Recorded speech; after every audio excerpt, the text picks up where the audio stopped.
राधे राधे, जय श्री हरि। कैसे हैं आप सब? उम्मीद है अच्छे ही होंगे।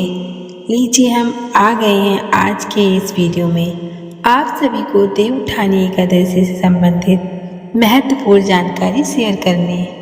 तो अंत तक जरूर बने रहिएगा ताकि कोई भी महत्वपूर्ण बात छूट ना जाए। कार्तिक मास के शुक्ल पक्ष की एकादशी को देवउठानी एकादशी, देवोत्थान एकादशी, देवउठनी ग्यारस, प्रबोधिनी एकादशी आदि नामों से जाना जाता है।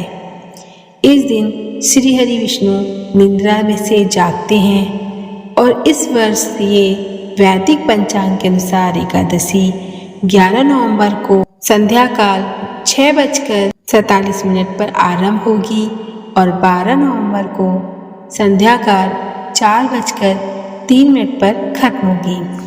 इसलिए उदया तिथि को मां आधार मानते हुए 12 नवंबर को देवउठनी एकादशी मनाई जाएगी।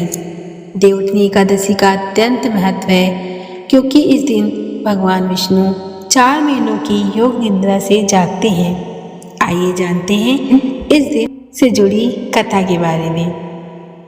एक समय की बात है, भगवान विष्णु अपने भक्तों के साथ पृथ्वी पर भ्रमण कर रहे थे। उन्होंने देखा कि दुष्ट शक्तियां लोगों को परेशान कर रही हैं और अधर्म का विस्तार हो रहा है। इससे देवताओं और ऋषियों को बहुत दुख हुआ। उन्होंने भगवान विष्णु से आग्रह किया कि वे कुछ ऐसा करें जिससे चारों ओर धर्म की पुनः स्थापना हो सके।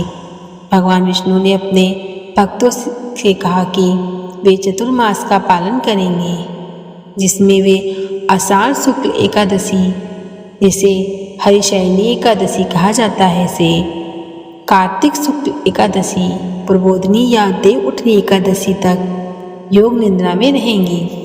इस दौरान समस्त देवी देवता एवं भक्तजन धर्म और संयम का पालन करेंगे।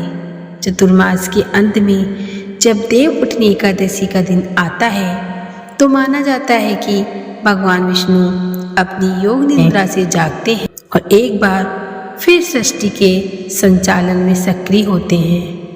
यह दिन अत्यंत पवित्र माना जाता है और सभी प्रकार के शुभ कार्य जैसे विवाह, गृह प्रवेश आदि इसी दिन से पुनः आरंभ हो जाते हैं।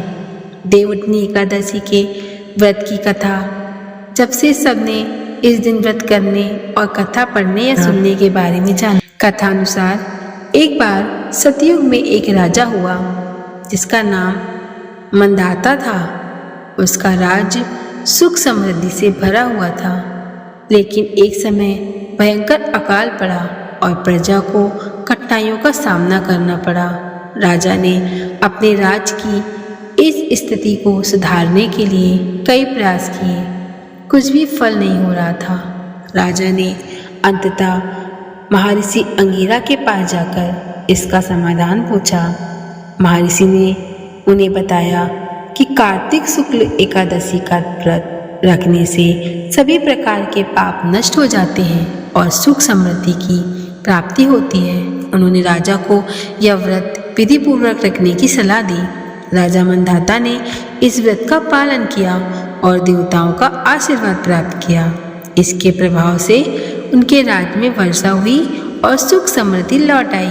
देवउठनी एकादशी के दिन भगवान विष्णु की पूजा करते समय तुलसी दल का प्रयोग विशेष रूप से करना चाहिए।